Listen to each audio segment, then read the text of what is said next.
Tamil TV நேயர்கள் அனைவருக்கும் வணக்கம்.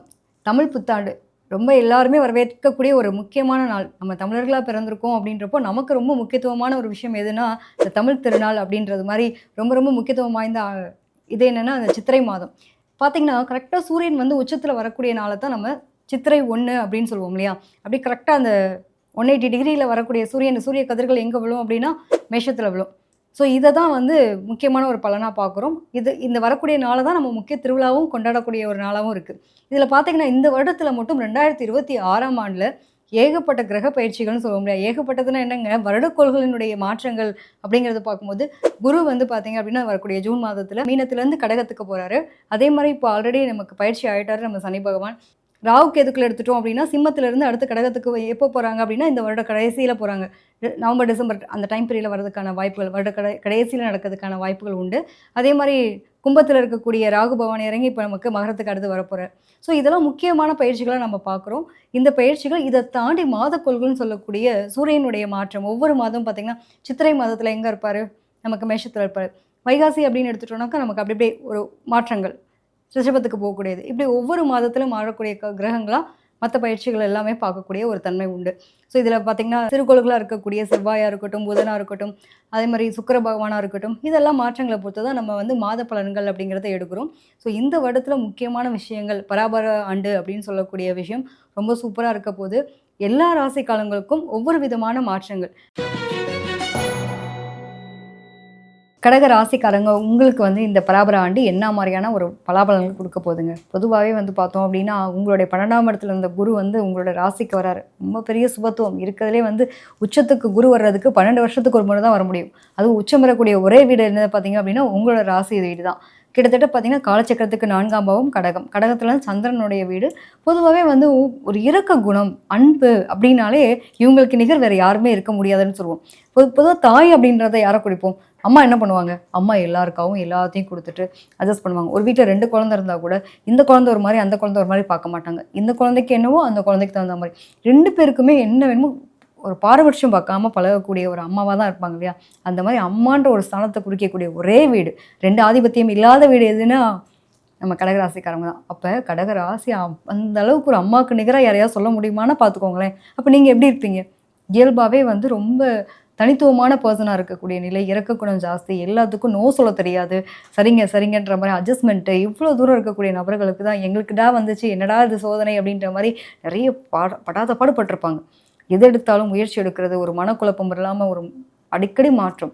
எந்த மாற்றமே எனக்கு நிலையா இல்ல. ஒரு வீடு இல்ல, ஆசை இருக்கு. பட் எதுவுமே வந்து நிரந்தரமா இல்ல. பட் அங்கீகாரம் திடீர்னு பார்த்தீங்கன்னா, ஒரு பிரம்மாண்டமான நிலை அப்படிங்கிறத உணர்ந்தா கூட, அது ஏதோ ஒரு ஃபுல்ஃபில் ஆகாத மாரி ஒரு மனம்ன்றது ஏதோ சஞ்சலத்தையே நோக்கிட்டு இருக்க மாரி இருக்கு.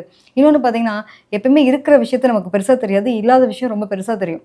அந்த மாரி காம்ப்ளிகேட் பண்ணிக்கக்கூடிய நிலையில இருந்திருக்கும். ஸோ குரு உங்களுடைய ராசியில உச்சத்துக்கு வரும்போது பார்த்தீங்க அப்படின்னா, அதான் சொல்லுவாங்கல்ல, எங்களுக்கு தான் இந்த காலமே அப்படின்ற மாரி அளவுக்கு நெறைய பேருக்கு நல்ல பிராப்தி அப்படின்றது கிடைக்கக்கூடிய ஒரு டைம் பீரியட். இப்பதாங்க தெரியும் ஒவ்வொருத்தருடைய நல்லவன் யாரு, கெட்டவன் யாரு? ஏய் மச்சான் மச்சான்னு பேசிட்டு இருந்தா, ஓ! இவன் வந்து இவ்ளோ தூரம் ஒரு கெட்டவனா? அப்படின்ற மாரி கூட இருக்க நட்பா இருக்கட்டும், பழகுற உறவா இருக்கட்டும். கெட்ட சகவாசம்லாம் விட்டுட்டு நமக்கே வந்து சொல்லுவாங்க இல்லையா? ரொம்ப யூனிக்கா ரொம்ப நாளா நமக்குள்ள நம்ம மனசுலயே வந்து கெட்ட எண்ணங்களா இருக்கட்டும், எல்லாமே விலகி ஒரு நல்ல சந்தோஷமான, ஒரு ஒரு தனித்துவமான, ரொம்ப ஒரு ஒரு பூர்ணத்துவமான விஷயங்கள்லாம் வந்து கிடைக்கக்கூடிய ஒரு ஆண்டாக இந்த ஆண்டு இருக்க போகுது. ஸோ நம்ம மனசுல நினைக்கிறதெல்லாம் நமக்கு நடக்குதுப்பா. கடவுள் இருக்கார்டா குமார் நம்ம சொல்ற மாரி, எனக்குன்னே எனக்காகவா அப்படின்ற மாரி நெறைய விஷயங்கள் உங்களுக்காகவே நடக்கக்கூடிய ஒரு காலகட்டமா இந்த ஆண்டு இருக்க போறது. ஸோ உங்களுடைய 2ஆம் இடத்துல கேது ஞானம். நெறைய பேருக்கு பார்த்தீங்கன்னா, கோவில் வழிபாடு, நெறைய கோவிலுக்கான விஷயங்கள், குடும்பத்தோட கோவில் போயிட்டு வர்றது, அதுவும் பார்த்தீங்கன்னா, விட்டு போயிருந்தது. எங்க குடும்பத்தில வந்து குலதெய்வ வழிபாடு அப்படின்றதெல்லாம் விட்டு போயிருந்துச்சு. ஸோ, அத போய் நாங்க வந்து கவனிச்சு போயிட்டு வரோம் அப்படிங்கிற மாரி நிலை இருக்கும். இன்னொன்னு வந்து பார்த்தீங்கன்னா, உங்களுடைய ராசிக்கு 5ஆம் இடத்த தான் குரு பார்க்குறாரு இல்லையா? ரொம்ப ரொம்ப ரொம்ப பல பேருக்கு வந்து பார்த்தீங்கன்னா, இந்த பூர்வீக சொத்துக்கள், சந்தோஷம், மகிழ்ச்சி, என்னப்பா என்ன குறை அப்படின்ற மாரி நெறைய பேருக்கு அனுபவிக்கக்கூடிய காலகட்டமா இருக்கும். அதுவும் பார்த்தீங்கன்னா, வேண்டுதல் வச்சிருந்தேன். எப்பயோ வேண்டேன்டா, நீ பிறக்கும்போது போயிட்டு நான் இது குடுக்கணும். என்னோட பிரார்த்தனை இருக்கு. நான் வந்து திருச்செந்தூர் போயிட்டு வரணும்னு வேண்டியிருந்தேன். இது மாரி எனக்கு முக்கியமான ஒரு முருகன் கோயிலுக்கு வந்து ரொம்ப தூரம் பயணம் பண்ணிட்டு வர்றது. இந்த தூரமான பயணம், பட் தண்ணீர் இருக்கக்கூடிய பிரதேசம். இந்த மாதிரியான விஷயங்கள்லாம் வேண்டியிருக்காங்கன்னா, அதெல்லாம் விட்டுப்போன ஒரு பிரார்த்தனைகளா இருக்கட்டும், இதெல்லாம் நிறைவு பண்ணக்கூடிய காலகட்டமா இருக்கும். இந்த வண்டி வாகனம் பிரச்சனை வச்சுட்டே இருந்துச்சுங்க. போதும் போதுன்ற அளவுக்கு பிரச்சனையாவே இருந்தது. ஒரு வழியில தூக்கி போட்டு மாத்திர்லாம் அப்படிங்கிற மாதிரி இப்போ இந்த டைம் பீரியடில் வந்து பார்த்திங்கன்னா உங்களுக்கு ஒரு மாற்றங்கள் அப்படிங்கிறது வண்டி மாற்றம், வீடு மாற்றம், இது மாதிரியான ஒரு மாற்றங்கள் அப்படிங்கிறத அனுபவிக்கக்கூடிய ஒரு காலகட்டமாக இந்த ஆண்டு இருக்க போகுது. நிறைய பேருக்கு பார்த்திங்கன்னா நிலம் சார்ந்த விஷயங்கள் இருக்கக்கூடிய பிரச்சனைகள் இது எல்லாமே ஒரு தீர்வு கிடைக்கக்கூடிய காலகட்டம். அதே மாதிரி திருமணம் அப்படின்ற ஒரு விஷயத்த பேசினாலே பிரச்சனையாக இருக்குங்க. இன்னும் 90s கிட்ஸ் தான் அது கூட எங்களுக்கு திருமணம் ஆகலை, இன்னொன்று 2வது திருமணம் அப்படின்ற ஒரு விஷயத்தில் வேறு லாக் ஆகிட்டு இருக்கோம், எங்களுக்கு இன்ன வரைக்கும் நடக்கவே இல்லை, பெரிய பிரச்சனையாகவே இருக்குங்க. அந்த எனக்குன்னு ஒரு குடும்பம் அப்படின்ற ஒரு விஷயம் அமைஞ்சிராதா அப்படின்னு ஃபீல் பண்ணிட்டு இருக்கவங்களுக்குலாம் அப்படி அப்படியே ஒரு படிப்படியான மாற்றங்கள் அப்படிங்கிறதையும் பார்க்க முடியுதுங்க. எப்பயுமே வந்து ஒரு மாற்றம் வரணும் அப்படின்னா சில கிரகங்களுடைய தன்மைகளும் பார்வைகளும் சேர்க்கைகளும் நமக்கு நல்லா இருந்தால் தான் மட்டும்தான் அதெல்லாம் கிடைக்கும். ஸோ அந்த மாதிரியான வாய்ப்புகள்லாம் கிடைக்கிறதுக்கான பிராப்தி உண்டு. ஸோ 2ஆம் இடத்துல பார்த்தீங்க அப்படின்னா கேது வரும்போது ஞானம் அப்படின்றது கிடைக்கும். நமக்குள்ள எப்பயுமே வந்து மனசில் வந்து தேவையில்லாத எண்ணங்கள் ஓவர் காம்ப்ளிகேட் பண்ணிக்கக்கூடிய சில விஷயங்கள்லாம் இருக்குது அப்படின்னா இந்த ஆன்மீகம், அமைதி, சுருக்கம், உட்காந்து நிதானமாக இத்தனை நாள் நான் வேக வேகமாக செயல்பட்டேன், நான் எல்லாத்துக்குமே நோ சொல்ல தெரியல, நான் எதெல்லாம் எல்லாத்தையும் அட்ஜஸ்ட் பண்ணேன் அப்படின்றவங்க கூட இந்த டைம் பீரியடில் கொஞ்சம் பொறுமை நிதானமாக ஓகே இதை பண்ணலாமா வேணாமா அப்படின்னு கொஞ்சம் நிதானித்து செயல்படக்கூடிய ஒரு வாய்ப்புகள்லாம் கிடைக்கக்கூடிய ஒரு டைம் பீரியடாக இருக்கும். குழந்தை பிராப்தி இல்லாதவங்களுக்கு கூட குழந்தைகள் பாக்கியம் கிடைக்கக்கூடிய ஒரு அமைப்பு. அதே மாதிரி திருமணம், காதல் சம்மந்தப்பட்ட விஷயங்களில் ஒரு ஈகோ இருக்குது, பிரச்சனை இருக்குது, இவ்வளோ நாள் பிரச்சனையாக இருந்ததுப்பா, ஓகே ரொம்ப வருஷம் ஆச்சுங்க, எனக்கும் அவங்களுக்கு எந்த கனெக்டடும் இல்லை அப்படின்றவங்க கூட இந்த டைம் பீரியடில் ஒரு முயற்சி எடுத்து அதுக்கான விஷயங்கள் பேசும்போது எங்களோட வாழ்க்கையில் அதுக்கான முன்னேற்றங்கள் அப்படின்றது கிடைக்கும். திருமணம் ஆகாதவங்களுக்கு திருமண பிராப்தி கிடைக்க போகுது, மாற்றங்கள் உருவாக போகுது, பணம் சம்மந்தப்பட்ட விஷயங்கள் இதெல்லாம் நல்லா இருக்க போகுது. இன்னொரு பக்கம் பார்த்தீங்கன்னா நீ லவ் பண்ணி கல்யாணம் பண்ணிட்டேல, உன்னை எதுக்கு நாங்கள் வீட்டில் சேர்த்துக்கணும், உங்கள்கிட்ட ஏன் பேசணும் அப்படின்னு ஒதுக்கி வச்ச பேரண்ட்டு கூட இந்த டைம் பீரியடில் என் குழந்தை பாவம் அப்படிங்கிற மாதிரி ஒரு சப்போர்ட்டிவாக திருப்பி பேசக்கூடிய நிலை வரலாம். நிறைய பேர் பார்த்திங்கன்னா ஒரு சுயமாக எனக்குள்ள இவ்வளோ திறமை இருக்குது, அதை ஏன் நான் வேஸ்ட் பண்ணணும், அதை ஏன் நான் உருவாக்கக்கூடாது அப்படின்னு அவங்களுக்கு இருக்கக்கூடிய திறமையை அடுத்த கட்டமாக நகர்த்துறதுக்கான வாய்ப்பு உருவாக்கக்கூடிய ஒரு காலகட்டம். ஸோ ஓவராலாக பார்க்கும்போது நிறைய நல்ல விஷயங்கள் நடக்க போகுதுங்க. இதில் வந்து சில பேருக்கு நான் மெடிக்கல் ஃபீல்டு போகணுன்னு ஆசைப்பட்டுருக்கேன், அதுவும் கவர்மெண்ட் காலேஜில் தான் படிக்கணும் ஆசைப்பட்றேன், நிறைய பேருக்கு அந்த பிராப்தி கிடைக்கும்.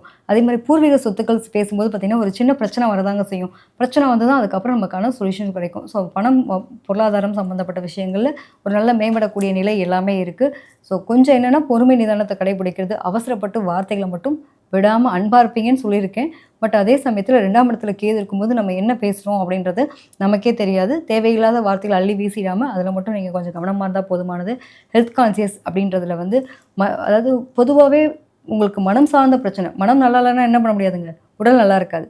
தூக்கத்தை கெடுத்துக்கிறது, ஓவர் காம்ப்ளிகேட் பண்ணிக்கிறது, அப்புறமா எனக்கு பேக் பெயின் வந்துச்சு, பிரச்சனை வந்தது, ரொம்ப வந்து ப்ராப்ளமாக இருக்குது அப்படின்ற மாதிரியான நிலைகள்லாம் இருக்கும். ஸோ இதெல்லாம் நீங்கள் கொஞ்சம் பார்த்துக்கணும். வண்டி வாகனங்கள் போயிட்டு வரும்போது ரொம்ப கவனமாக போயிட்டு வாங்க. ஃப்ரெண்ட்ஸோட வெளியில் போகிறது, அன்டைமில் போகிறது, இதெல்லாம் கொஞ்சம் இந்த டைம் பீரியடில் கண்ட்ரோல் வச்சுட்டிங்க அப்படின்னா போதுமானதாக இருக்கும். இரவு பயணங்கள் அப்படிங்கிறது கொஞ்சம் தவிர்த்துருங்க. அது உங்களுடைய உடல் ஆரோக்கியத்துக்கும் சரி, தேவையில்லாத பிரச்சனையை உருவாக்குறதுலேருந்து உங்களுக்கு விடுபடக்கூடிய நிலை இருக்கும். ஸோ முழுக்க பார்த்தோம் அப்படின்னா உங்களுக்கு காஞ்சி காமாட்சி அம்மன் வழிபாடு ரொம்ப சிறப்பாக இருக்கும். அதாவது நீர்நிலைன்னு சொல்லும்போது பார்த்திங்கன்னா பீச்சாக இருக்கட்டும், அதே மாதிரி ஒரு ஆற்று பகுதியாக இருக்கட்டும், இந்த இடத்துல இருக்கக்கூடிய தெய்வ வழிபாடு உங்களுக்கு ரொம்ப சிறப்பாக இருக்குங்க. எல்லோரும் இந்த கோயிலுக்கு போங்க, அந்த கோயிலுக்கு போங்க, நாங்கள் எல்லாம் சொல்கிறாங்க, எல்லாம் போயிட்டு வர முடியுதாங்க அப்படின்னா உங்கள் ஊர்லேயே பக்கத்தில் இருக்கக்கூடிய ஒரு அம்பாள் வழிபாடு இருக்கும் இல்லையா, ஒரு கோவில் இருக்கும், அந்த பக்கத்தில் ஆறு போயிட்டுருக்குன்னா நீங்கள் அந்த கோயிலை போய் வழிபட்டுட்டு வாங்க, அது ரொம்ப சிறப்பு.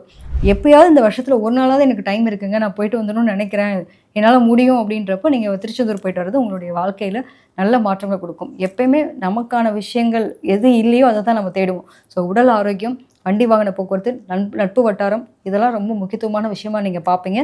ஸோ இதில் வந்து எது ரொம்ப காம்ப்ளிகேட் பண்ணிக்காமல் கவனமாக இருக்கிறது இந்த காலகட்டம் சால சிறந்ததாக இருக்கும். நன்றி, வணக்கம்.